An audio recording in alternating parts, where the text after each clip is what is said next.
पक्षात काय घुसमट आहे? पक्षामध्ये मी मंत्री आहे. हो.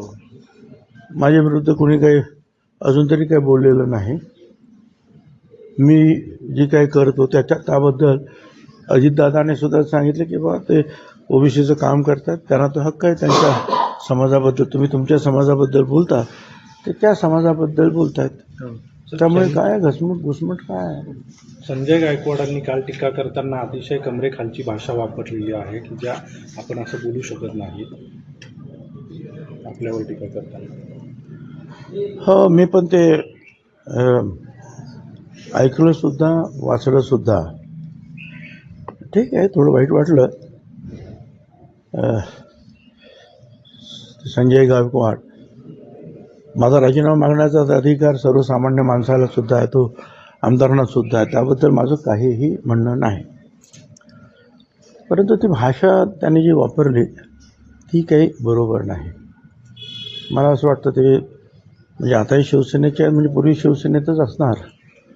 मला त्यांना सांगायचं आहे, अरे बाबांनो, ज्या शिवसेना इन्स्टिट्यूटमध्ये तुम्ही शिकलात, त्या इन्स्टिट्यूटमध्ये मी सिनियर प्रोफेसर होतो. भाषा जरा जपून वापरायला पाहिजे. त्याबद्दल आता त्यांचे नेते आहेत शिंदेसाहेब, ते पाहतील. पण एक गोष्ट खरी आहे, त्यांना मला एकच सांगायचं आहे की तुम्ही सांगितलं की कमरेत लात घालून त्यांना मंत्रिमंडळा बाहेर काढा.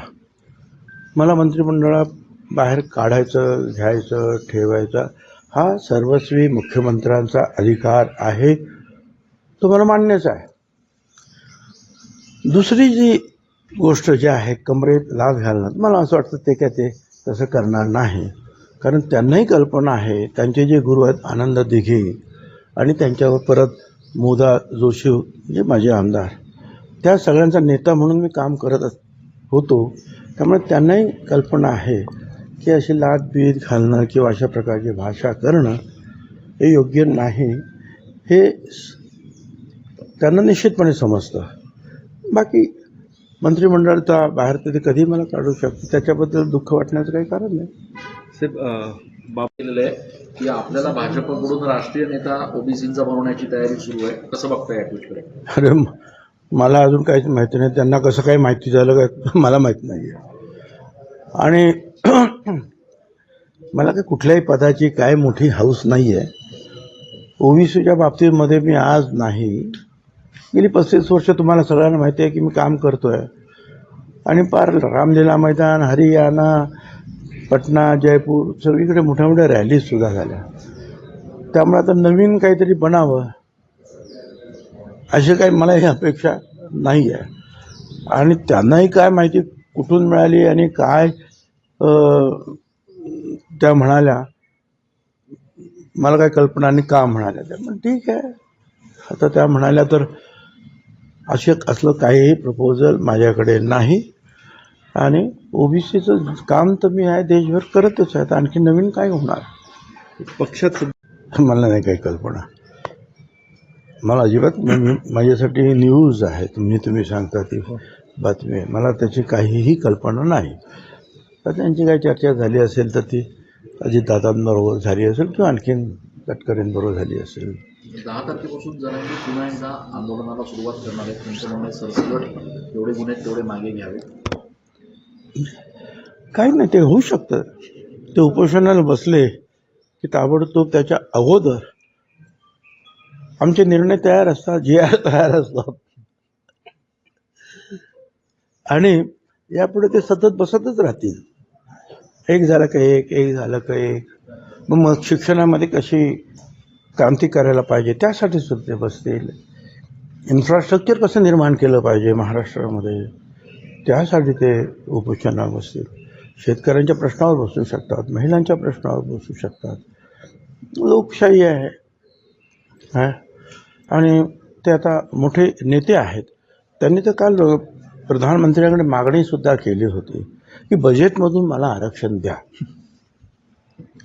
तर अनंत आता मला तर हा उपाय कधी सुचलाच नव्हता. तर त्यांना तो उपाय सुचला. हा आणि मोठे मोठे मराठी नेते, मोठे मोठे मंत्री, मुख्यमंत्री, विचारवंत, लेखक, वक्ते यांना सुद्धा कधी हा विचार सुचला नाही की बजेटमधून आरक्षण आपण द्यावं. तर त्यांची आहे, त्यांच्यामध्ये ती विद्वत्ता आहे. साहेब, उद्या ओबीसी एल्गार भरात ओबीसीचे मेळावे आणि असं आहे की ओबीसीबद्दल प्रत्येकजण जे आहे काम करू शकतो. एकाच विषयावर अनेक नेते काम करू शकतात, पॉझिटिव्हवर सुद्धा काम करू शकतात. आता आमचा जो कार्यक्रम आहे हा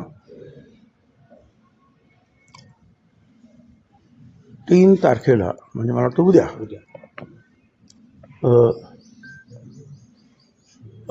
नगरमध्ये आमची मोठी रॅली होईल. त्यानंतर आठवड्याभराच्या आतमध्ये आम्ही जाहीर करू आमची तारीख, आणि त्यानुसार जे आहे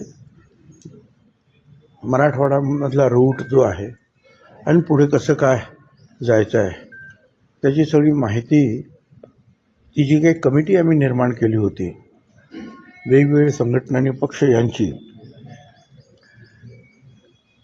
तर ती माहिती मला संध्याकाळी येवल्याला भेटणार आहे. त्याच्यावर चर्चा करून आम्ही फायनल करू, आणि ते जे आहेत वडेट्टीवरती आपला वेगळा कार्यक्रम करू शकतात.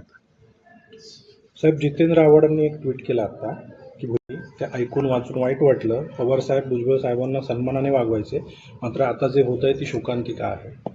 मी आभारी आहे आमचे मित्र जितेंद्र आव्हाड यांच्याबद्दल. त्यांनी जे माझ्याबद्दल प्रेम दाखवलं त्याबद्दल खरोखरच विरोधी आहेत.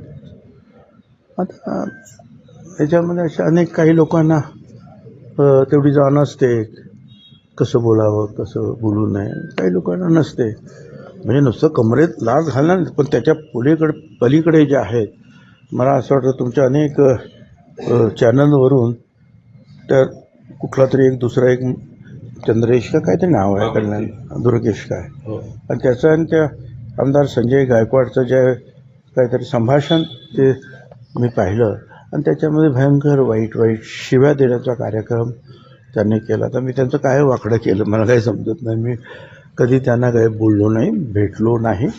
त्यांना त्यांचा समाजाचा बद्दलचा जो आहे अभिमान असण्याबद्दल मला काही म्हणायचं नाही आहे. आणि मी काय म्हणालो तर की ह्या समाजाला आरक्षण द्या, वेगळं द्या, जे आतापर्यंतचे मुख्यमंत्री करत आलेले आहेत त्याप्रमाणे करा, आणि ओबीसीला धक्का लावू नका. त्याच्यामुळे त्यांना एवढं राग येण्याचं काही कारण आहे मला काही कल्पना नाही. ठीक आहे, त्यांची संस्कृती त्यांच्या भाषेत. धन्यवाद. थँक्यू.